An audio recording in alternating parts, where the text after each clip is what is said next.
we'll just get rolling now, all right? All right, let's do it. Say when. When? All right. Hello, everyone. Welcome back to PIXAR Panic. It has occurred to me last week, only after the fact, that we did not do intros. But since that was a filler week, it's a bit more forgivable. So to make up for that, hi, I am Dr. W. I am a musician, a writer, a blogger, a film critic, and the host of this here podcast. I am joined once again by some lovely people. Hello, lovely people. I'm IrishHuskie. I am also a musician, a mathematician, an actuary, and the founder of Mouse Madness. Yep. I'm also someone who's probably going to get into glitch techs really soon. I saw the first episode today. It's really good. Please give that show some love. I did already. And also... Hello, everyone. I'm Yodajax. I am waving even though I'm alone in my room, and I'm the only person in it.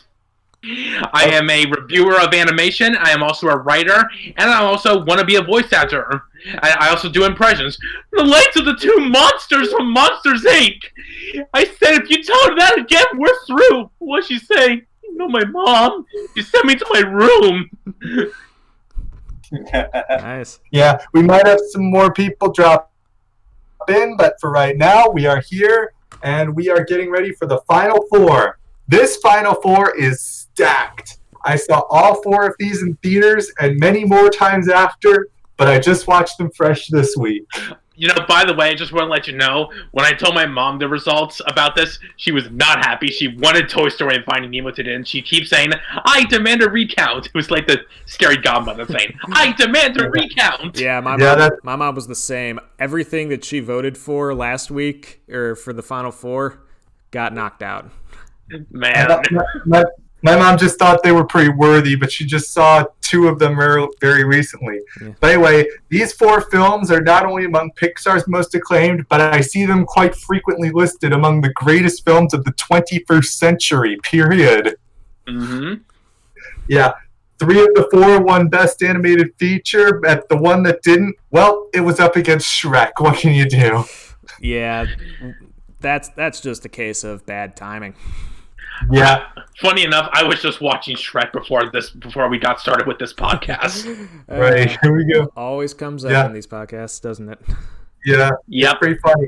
But yeah, they have a lot of it, and we are very stacked here. So let's go to the left side of the bracket. Number 1, WALL-E versus number 13, Monsters, Inc. Good Lord. But first, a brief recap of how they got here. As the number 1 overall seed, WALL-E got automatically placed within the round of 16. It beat Bugs Life 193-24. Then it beat up 192-79. For context, Emperor's New Groove, the Mouse Madness champion, only had 157 votes through all 6 rounds. Hooray, we're expanding our audience. Yep, so this was something special. Although there was a big missed opportunity in the Elite 8.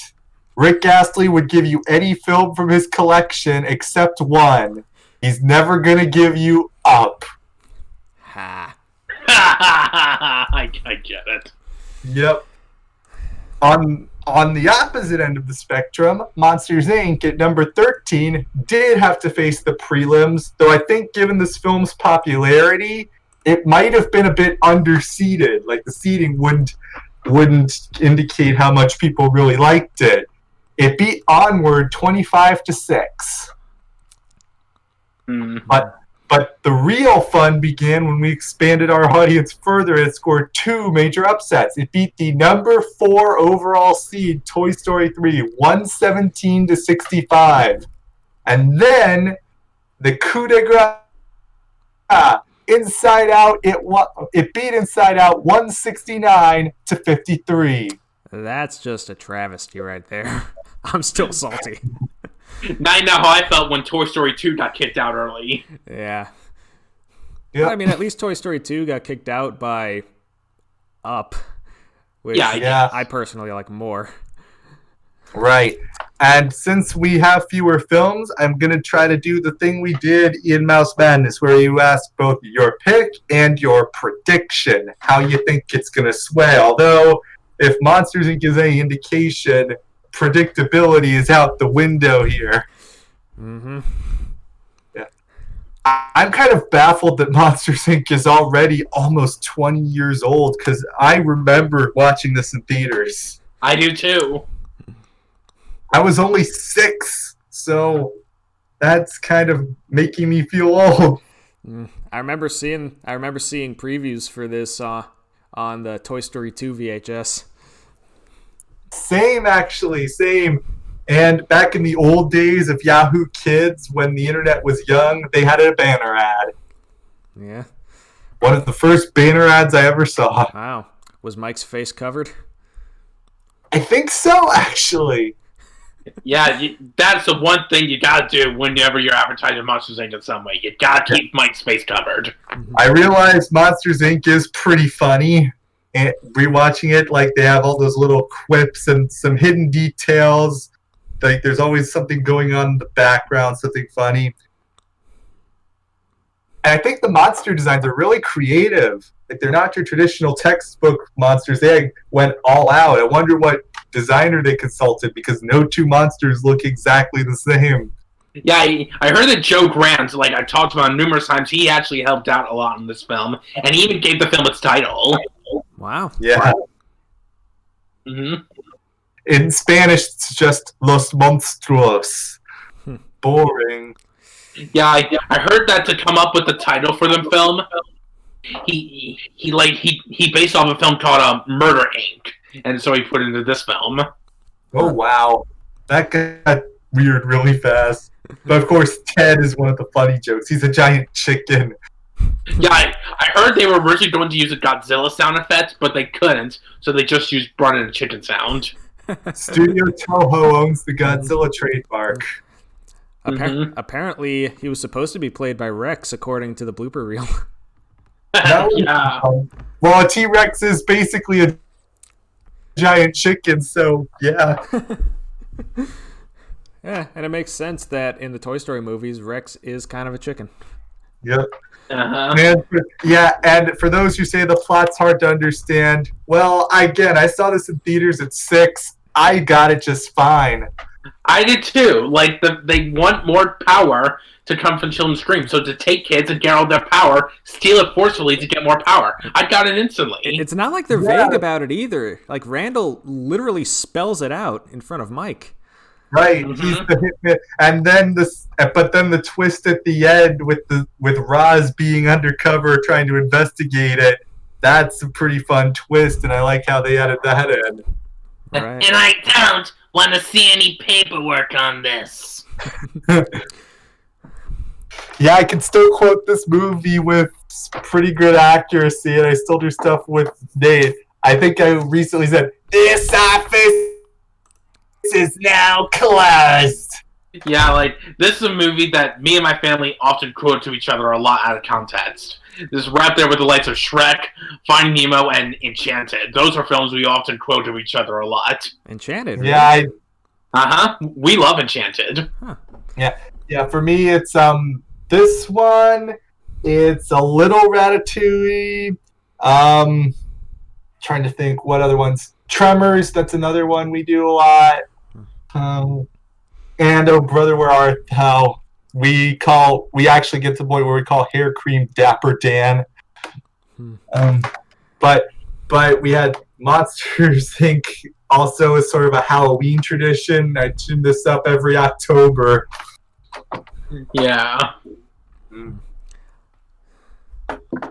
And it's a very creative film. I like the concept of how they're doing it for the positives. Sully is a well-meaning and very nice monster. He only scares because it's his job. Mm-hmm. Yeah. And then you have on the other side Randall, who's cutthroat and malicious about it. But you see on the scareboard, they put certain animators' names as the monsters. Yeah, like some of them were lucky, some of them were ramped. It was a really nice touch. Ramped made it all the way to number 3. I was pretty appreciative of that. Good old ramped. Mm-hmm. Oh, and speaking of Kitty, my little cat just joined up here for the party. Aww. But Boo was apparently voiced by an actual baby. They just followed her around with the boom mic. Really? That's so cute. Didn't they reuse sound clips for young Riley and Inside Out? I think so. Yeah. But the baby was 2 years old at the time. She would now be about 22. So I wonder how the real Mary Gibb appreciates this. Mm-hmm. I looked it up. Wow. But and speaking of twists, I really like how the twist with Water News is. In the same way I think the twist with Toy Story 2 works, they're good guys, but you can tell they're always after the same goals. There's always something a little selfish about the goals they want, and they don't change when they reveal themselves to be the bad guy, which I would think was such a great... I just think it's great writing on their part. Like even after Sully and Mike are banished, like you can still tell that Water News has respect for Sully as a scarer, but he did what he felt he had to do to try and save the company. Yeah, he even told Randall, he said, Sullivan was twice as scary you'll ever be. I'm just like, man. Right, the film kind of sets it up to make Randall look like the bad guy, but then you have the man behind the man, and it kind of makes it feel a little bit more tense. And then it goes, you realize the conspiracy goes all the way up to Water News, like Roz says. The lesson here is that corporations are the real monsters. Yep. Pretty much. And also one of my favorite scenes, one that's still mesmerizing me, is the door scene. That one's just really beautiful to watch. Mm-hmm. Yeah, that was cool. And it does also a lot of stuff with portals and transformations and all the doors. Apparently the TARDIS is a door in Monsters Inc., but I haven't been able to spot it. Could you imagine if Mike and Sally were to go through like different Disney worlds through those doors? I always think that'd be so cool. Yeah. Like during like the Being the Beast ballroom dance, like Mike and Sally just like walk in there like, and Mike sees like, oh, that's some nice music. Mike, come on. I was like Lilo and Stitch. Well, they do go to Hawaii in this one, so yeah. Yeah. Don't they also go to China? And so. Paris. Yeah, like, although even though I know it's not Disney, it'd be really funny if it took place in the same world as Rugrats in Paris. Oh yeah. Hey, what if in Ratatouille is like a little background gag? You just see Mike and Sully randomly pass through doors.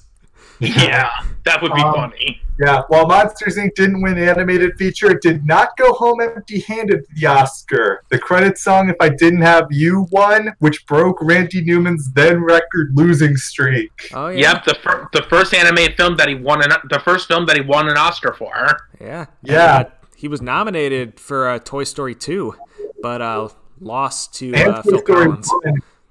Yeah, and Toy Story 1, but Randy, I think, was nominated at least 10 times without winning. Yeah, like, the funny thing is, for the 1999 Academy Awards, Blaine Canada from the South Park movie was also nominated. I remember Trey and Matt themselves said, we expected to lose, just not to Phil Collins. Right. The salt in South Park was tremendous, but also, Randy's cousin, Thomas, now holds the longest active losing streak. Wow. That's right. I think it's 14 nominations now. He's due. He should get one soon. Give it time.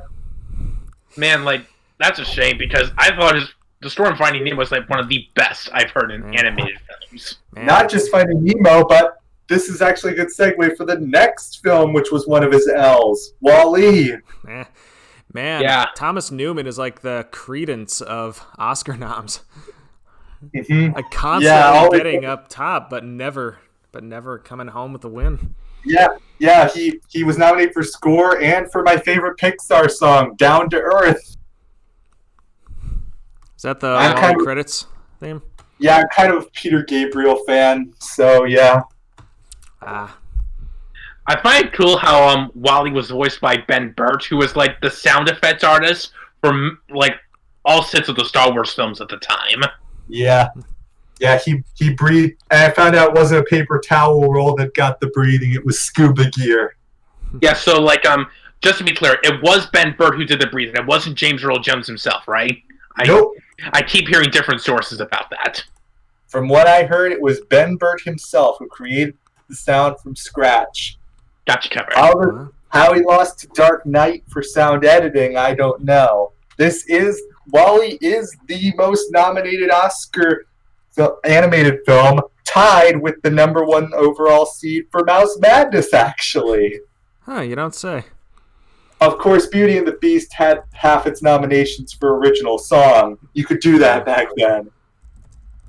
Man, yeah, like the fact that they limit it is kind of a crime, because I didn't see so many other animated songs get a nomination. Right, but Wall-E did have 6 nominations. The fact that it didn't get Best Picture might have been why the award was expanded the following year. But Wall-E, you probably know me as a big Wall-E stan. Yep. So I feel like it's very niche appeal, very interesting original story was made specifically for me and my love of sci-fi. And yeah, like I heard that like when Toy Story was almost finished, like the guys behind it, like John Lasseter, Andrew Sand, P. Dodger, and Joe Ramt, they were out at lunch, and like Wall-E was like the last ideas they came up with at that lunch. The other things were Bug's Life, Monsters Inc., and Nemo. Like Wall-E was like the last idea that they had in mind to make into a film. Like from like all 4 of those guys. Right. But Stanton has a lot of his heart shine through. He gets that distinct directorial voice through. And Hello Dolly was not an arbitrary choice. He was in the play in high school. Wow, really? That's awesome. Huh. Yep. Don't know what he did, but he was in it, so that's part of why he chose it. You know, there's something about PIXAR films that use old-timey music, like sound effects, like to make it sound like something from the 50s or like the 40s. This problem in some like Wall-E, also in Up, they use a very like kind of nostalgic sounding like sound effect, this soundtrack to it, and it always sounds great. It always feels like Atmosphere 2. Like I just think that just sounds really lovely to listen to. Just matched up with that beautiful modern like animation, which is the old-timey soundtrack. It just feels really nice. Yeah, and I pointed out to my mom the dissonance in the opening scene where they're playing the most upbeat number in the movie, Put On Your Sunday Clothes, with all this depressing, dour imagery. Mm-hmm. Yeah. Makes you think all the happiness is gone, but there's still just one guy playing along. Yep. Mm-hmm.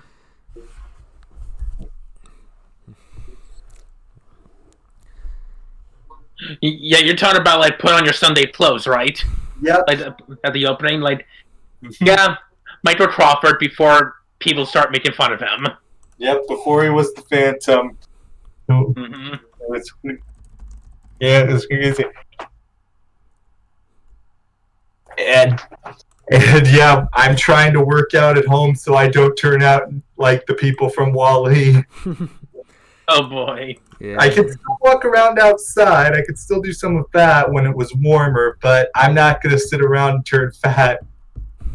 Mm-hmm. Like something else I noticed about Wall-E is that like a lot of the trailers use. I mentioned this before, but a lot of the trailers use music from the film The Office, like the Terry Gilliam film. Yep. And like whenever I think of Wall-E, that song always pops in my head, even though I know it's not from the movie. Yeah. Like I just find so. Brazil and it's pretty weird. They use it in the trailer for Nim's Island too. Yeah. Yeah, like weird. even though I know it's not from the film, like I always say it because it's such a great music. It really fits with the film, like just with the story they're trying to tell. And Michael Kamen, like I still freaking miss the guy. He's just like a freaking musical god. Like he even worked on like The Iron Giant. Like that guy had mad talent. Right. Wow. Another big influence for Wall-E was silent film, the idea of telling the story through the visuals. And even though it doesn't really go all the way, it still manages to keep the idea of pantomime and and action of motion pretty well. Pretty obvious influence of modern times with Charlie Chaplin. Yeah, it's especially impressive considering that the characters don't have mouths. Right. They have to show everything with their eyes. Yep. This is what they mean when they say the eyes are the window to the soul. The focal point of any character is the face, and the focal point of the face is the eye. There's something I also will give Wall-E credit, is that, like, when I heard the premise of it, that was, like, Wall-E finding love, I really like how they didn't use a robot that looks exactly like Wall-E. I love how they use a different-looking robot, which I thought was pretty neat. She looks like an egg. I think that's symbolism. She's an egg. Because the hatching of the new life. Oh yeah, because I noticed there was so many other cartoons. Like whenever a cartoon character or like an anime character falls in love, it has to look almost exactly like that character, except with eyelashes. Right. I think Robot Chicken did a sketch about that. No, Donald, that looks like me, but in drag.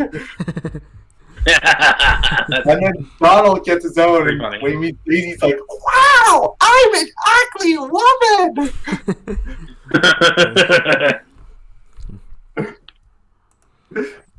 But yeah, Wall-E and Eve do make a good couple. Their chemistry is great. Their movements are great. The fact they try to help each other and support each other, pretty nice. That's what makes the junk scene so powerful, because you know they really care about each other.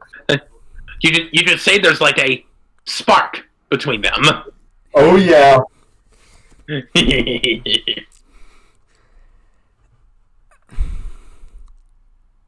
Yeah.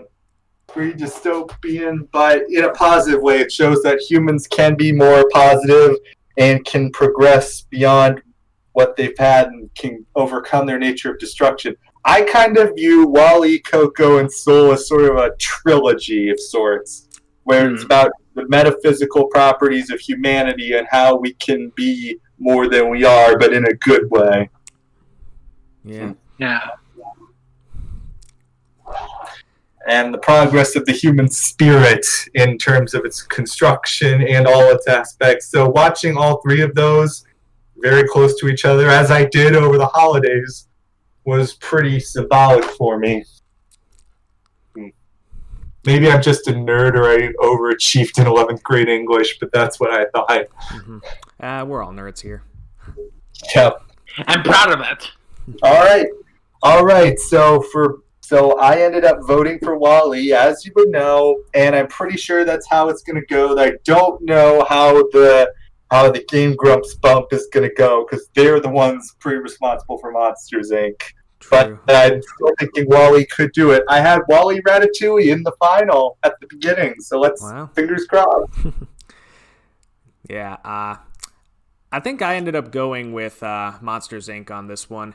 Even though in my original ranking I had this way lower than Wall-E, but then again, the top 15 are all so close in quality, they're basically interchangeable.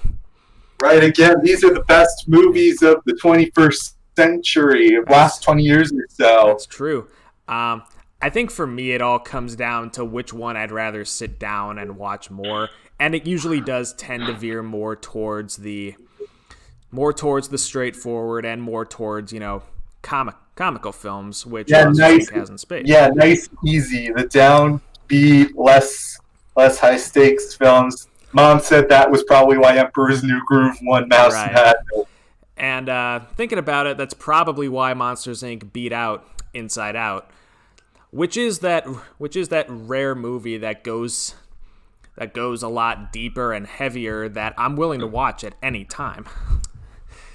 Right, Still can't believe Monsters, Inc. beat that out, but I do have to give respect to it. The 13 seed, yeah, I do think it's a bit misrepresentative, but then again, considering the high bar of PIXAR, it could have been like the number 6 seed, and it probably would have felt exactly the same in this tournament. Right. If you extrapolate it to the 64-team seeding style, which I had originally planned, it would have probably been around a 6 seed, which was somewhat more within the realm of plausibility. Jackson, I think I know which way you're going to go, so... Oh, by the way, I didn't make my prediction yet. I think this one is going to have a slight lean toward Monsters, Inc. for the reasons that I stated. I can kind of see that. I'll be happy either way, but I'm backing Wally for this one still. Jackson? Yeah, I'm gonna have to go with Monsters Inc. too, mostly because it's a film that's more personal to me. It's the film I grew up with more. I know the film like through and through. Like, I love all the lines it has. The writing is just perfect.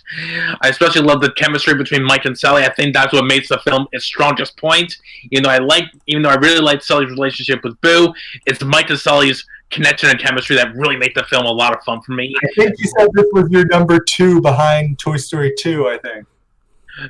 Number 2? What do you mean? Yeah, your second favorite Pixar film. Oh no, that goes to like my favorite Pixar film is a tie between the first 2 Toy Stories. My second favorite is Finding Nemo. Monsters Inc. is definitely in my top 10, if not my top 5. But I see. But I still really love Monsters Inc. Like, I love Mike and Sully. I love the villains. I love all the different supporting characters that are in it too. I love the idea that the fact that instead of like a monster going into the human world, it's actually about a human going into the monster world, which I still think is such a brilliant idea and a brilliant switch around. It leads to a lot of great stuff and a lot of great jokes and a lot of great ideas about like how the world works in the monster universe. Yeah, the monster world is very creative. How they have this. Though there's one thing that always kind of bothered me. In Harryhausen's The Sushi Place, there's a slug inside a monster's mouth. Is that a tongue? Is that a parasite? What is that? I always saw it as a tongue. Like, it never really bothered me that much. I'm just like, I always thought it was a nice little quirk. Yeah. I just think of it as a symbiotic relationship. I feel like a remora to a shark. Mm. So yeah, like while I really like Wally, I absolutely adore Monsters Inc. So that one gets my vote. So which one wins? It's kind of a hard one because both these films made it so far. But like Nick, I think I'm gonna give like a little bit more of a lean towards Monsters Inc. Especially with the fact that that Disney Plus show is going to be coming out really, really soon, and John Goodman and Billy Crystal are reprising their roles. And apparently John Ratzenberger too. He'll even get a second role.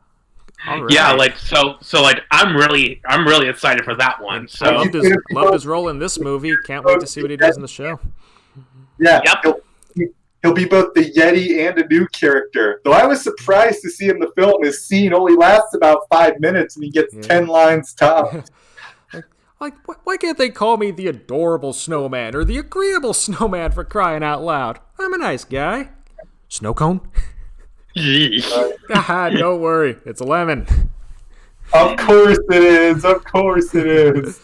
Yeah. I was telling this to to some people and to a couple people, and like I always figured that the reason Mike got back to Sully so quickly is probably because the abominable snowman probably helped him. Right. I think that too, because he was going up that way. Yeah. I feel that Mike probably had a change of heart, and like he probably got the abominable snowman to help him.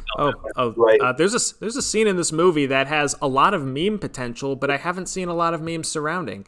It's when Mike orders the wrong door for Boo, but he tries to convince Sully that it's the right one. Oh yeah! And when he opens the door, it's like this Western yodeling music. I think I saw a version of that where they play Metallica instead, but I haven't seen it. Yeah, I haven't seen it copy pasted. Yeah, I've seen one where it's the Vsauce guy coming out. Oh yeah. I'll try and see if I can do something with that. Like, this meme will be a thing. Yes. I'll try my best at it. Right, that's good. So we ready to go for the second half? Sure. Let's do it. All right, second half. It's the Battle of Brad Bird, round 2. Incredibles versus Ratatouille. Man. But first, recap of how they got here. Both films got buys this time. The Incredibles was up as the number 7 seed, Ratatouille the number 3. Incredibles beat Coco 152-81, and then in a relatively close by these standards, but still pretty decisive, it beat the number 2 seed Toy Story 1 141-87. Quite frankly, that's probably the biggest surprise of this whole tournament. At least the biggest upset. It's not by seeding, but by terms of what we would expect. Right. Then Ratatouille on the other end. That one had a bye also, and it defeated the immediate sequel, Incredibles 2, as its first matchup, 199-34. I think that is close. I think that's the second highest single round vote total, but then it beat Finding Nemo 138-85. Little closer, but still pretty good. But either way, these two films seem pretty intertwined. Although I should probably say a fun fact, Incredibles was almost the last Pixar film distributed with Disney. Yeah, I heard about that. Like, I think I watched the animation look back on that, and like that really surprised me. Disney and Pixar were butting heads with Eisner, and Eisner was really adamant about not leaving. So Pixar was like, "Fine, we'll go to Warner Brothers." Oh no, man! Like sometimes I always wonder what would happen if Pixar went to Warner Brothers or Viacom or Fox or something. Just wonder what kind of films they would have made there. Right. That would have been. Then, in 2005, right in the middle, Disney bought Pixar to the tune of, I think, about $3.6 billion. Mm-hmm. And the film that came out of this was pretty weird, but was pretty unusual by their standards. I had to grow into it, this one, The Incredibles. What 9-year-old is going to understand the ideas of accounting or the burdens of parenthood or the ideas of government corruption? But it was actually around this time that I also started getting into comics. The following year had both the Winter Soldier and Red Hood arc. Really? Cue the continuity alarm. I'm going to turn into Linkara for most of this segment. Yeah. But I will say this about both Incredibles films, because this question has to be answered. Where the actual hell is Mr. Skipperdo? He's like the glue that holds everything together. Never thought of that. But yeah, it's pretty nice. And Frozone is pretty progressive. I think he's the first African American to have a major role in a Pixar film. Yeah. Long live Samuel L. Jackson. Yeah, you wouldn't really think of that. But also, I thought this was the first Pixar kiss, but it's not. Oh, what was? Celia kisses Mike at the very end of Monsters, Inc. Oh, yeah. Oh, yeah. Yeah, I thought this was the first Pixar kiss, but nope. I was wrong. And, oh yeah, Mr. Incredible and Pals. That's pretty funny. It's like the merchandising. I remember my cousins and I reenacted the entire script as part of a skit we did at Thanksgiving annually. I think I was Syndrome. Really? Yeah. Yeah, the one girl cousin we had to dip for a lot of parts. Yeah. But that was fun. I remember. Also, fun reference. Do you know the name of the plane Elastigirl flies? Anyone? No. IG-99. That is a reference. Oh, reference to Iron Giant. Brad Bird's first film. Wow. Yeah. That is awesome. It's very subtle. She even says it in NATO phonetic, India Gulf Niner Niner. Wow. Man, that's cool. That is very subtle. I got that when I was a little older. Again, most of this was something I had to go into as a teenager. Because I feel like you gotta do some serious adulting to get the whole point of it. Did he also throw in references to The Simpsons? Because I know The Simpsons was a big part in Brad Bird's career. I think there's one. I think there's Mr. Incredible's fat. Okay, I'll roll with that. Yeah, we'll roll with that. Every time my pants don't fit, I think of him. I still remember when Dad and me saw like that trailer like before Finding You. We were just cracking up the whole time with Mr. Krill trying to get spelled on. Maybe just a salad. And some rice cakes! Right. This movie's also got a lot of hidden details. I think it's a lot what Pixar is known for. Some people were surprised to find it's a period piece, but there are subtle clues. Oh, yeah? Nobody uses a cell phone. All the cars are vintage model. Edna Mode references the incident of 58. As though we're recent. Wow. Yeah, so this would be placed roughly within the mid-60s. You know something else about The Incredibles. This is something I actually learned from a Bob show. Like, you know what's something really neat about the character design of The Incredibles? What? Every character is the exact same model. It's that same CGI model they use. They just made different shapes. They just made characters look different, but it's the exact same model that they use for every single character, whether it be Mr. Incredible, Syndrome, or like just characters who were just in the background. It's all the same person, really? All the same model. Yeah, they were just new at animating humans, but it's the way they were able to twist the model. I think I brought up in Mouse Madness, Elastigirl looks like the generic female model for a lot of animation. I guess that would make sense. Yep. But so it's pretty great, and this film's influences are pretty well over. This was when we were starting to advance beyond the dark age of comics. That was like your Spawn, your Youngblood, where we're like hip and edgy and everything's bloody. And cue my doppelganger talking over Teen Spirit or something. But this was sort of like the balance of that, saying, no, you don't have to be grimdark. You can still be thought-provocative and adult without going all the way. Just be serious into it. And this was kind of like a push to the modern age of comics. I know Disney Adventures had a little bit, but I wonder if Incredibles ever did get an actual comics line. Man, I remember reading Disney Adventures all the time as a little kid. I even got their comic zone. Yep, I had them like mailed to me. The same with Nickelodeon Magazine. I had everyone It mailed was to me. that, Nat Geo Kids, and the World Almanac. Those were the three I read all the time. Cool. Yeah. Yes, I really did read the World Almanac as a 10-year-old. But alongside that, there were those comics.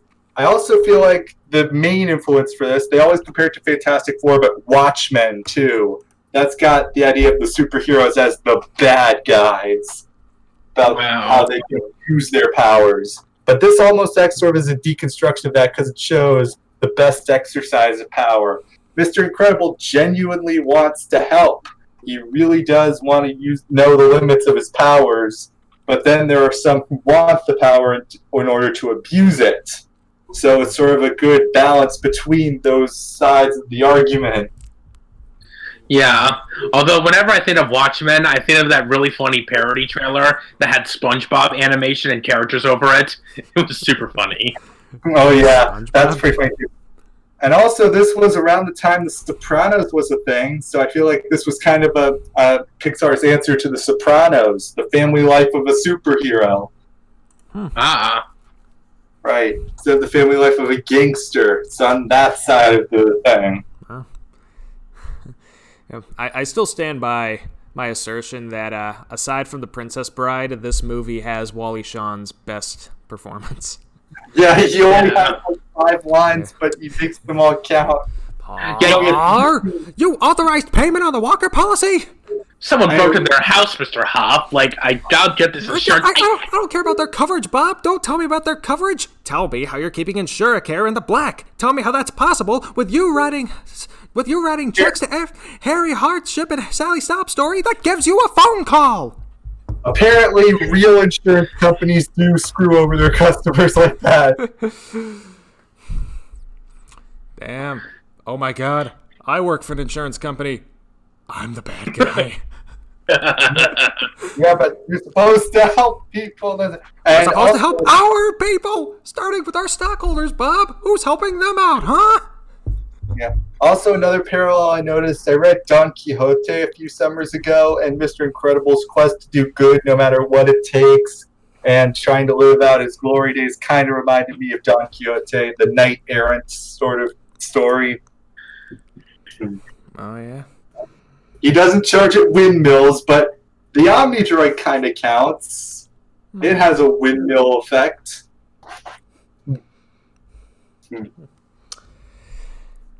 But yeah, this movie still, aesthetically, it's aged well, and I think writing-wise it did.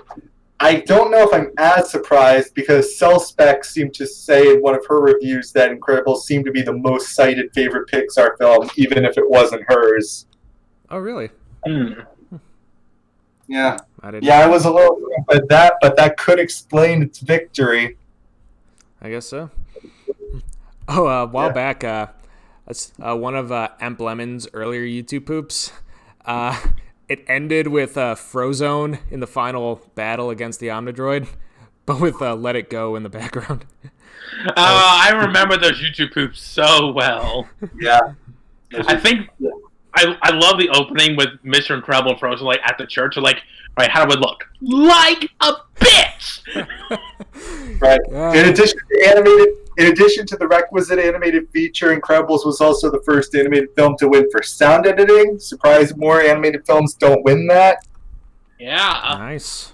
Yeah. It beat out Shrek 2 and the greatest movie ever made, Shark Tale. Oh, wow. What a blowout. Yeah. Yeah. I forgot to mention that WALL-E had a bit of a tougher field, Kung Fu Panda and Bolt. Oh, yeah.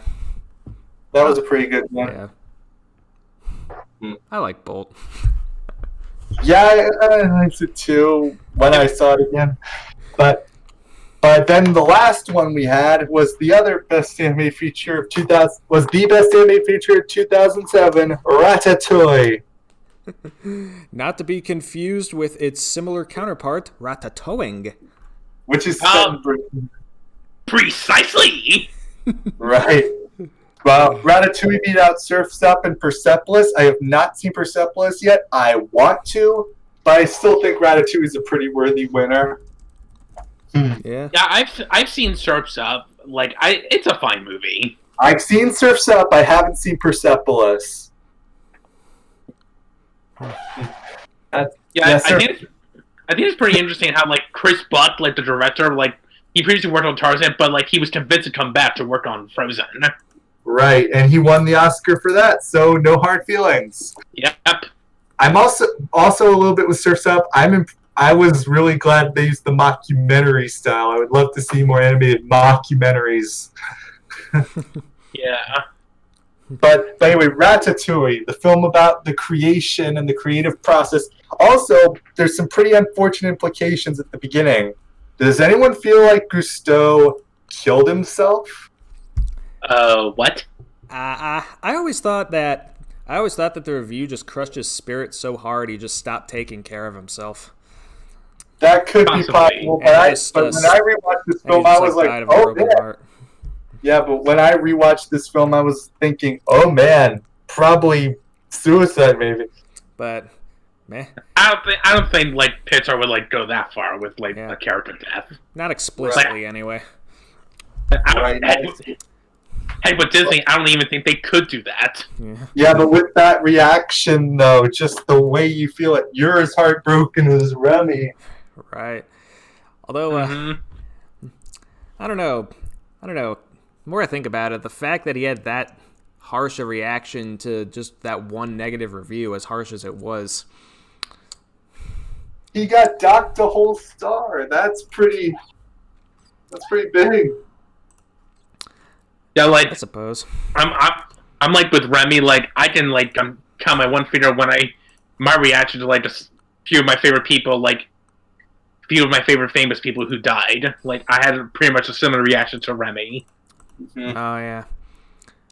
Yeah. Like Robin Williams and Hillenburg. Oh yeah, those are the big ones. Mine were like Stanley, Chris Cornell, Alex Trebek. Yeah, all those people. Yeah, all those people. For me, it was Trebek, Eddie Van Halen, Neil Peart, and Avicii. Yeah. But, on the subject of Alex Trebek, have you seen that Scooby-Doo thing that he was on?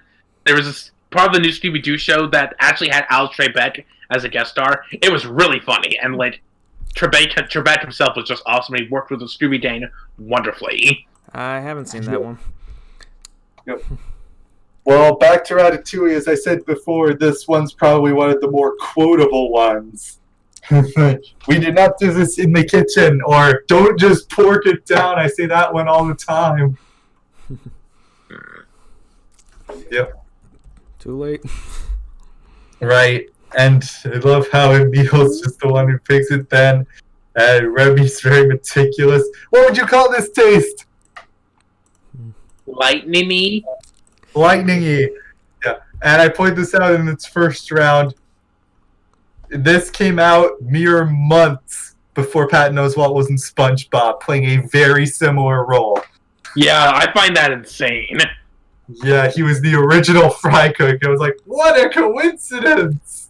Wait, I'm like, yeah, Patton Oswalt. Like, I have to wonder, like, that can't be a coincidence. They had to know what was going on when they brought him on to voice Jim. I'm like, that can't be a coincidence. Yeah.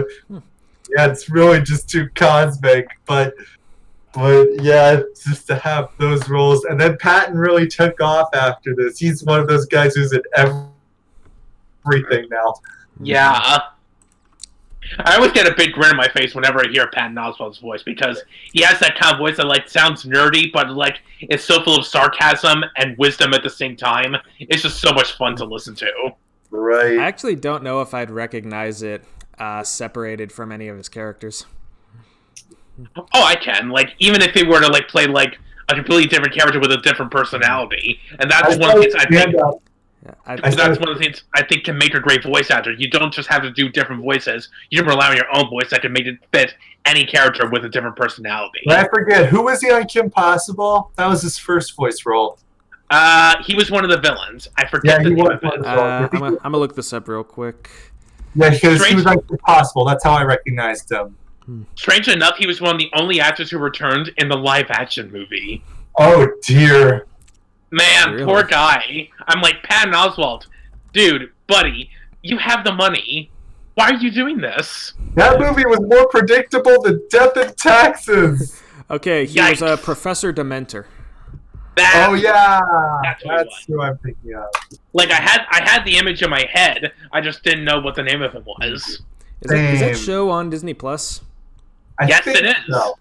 Oh, thank God. Yeah, I but wanted to get back into that for a long time. You should. It's a really funny show. Yeah, I remember watching it a lot as a kid. Yep, still holds up. Pretty funny. But and it has a theme song catchier than DuckTales. Oh yeah. Yeah. But he was in that, and it goes with the creative process. And there was this really funny scene also that cracked my mom up and me. The jump cut where he throws Remy into the river and then fishes him, and then next scene he just fishes him out.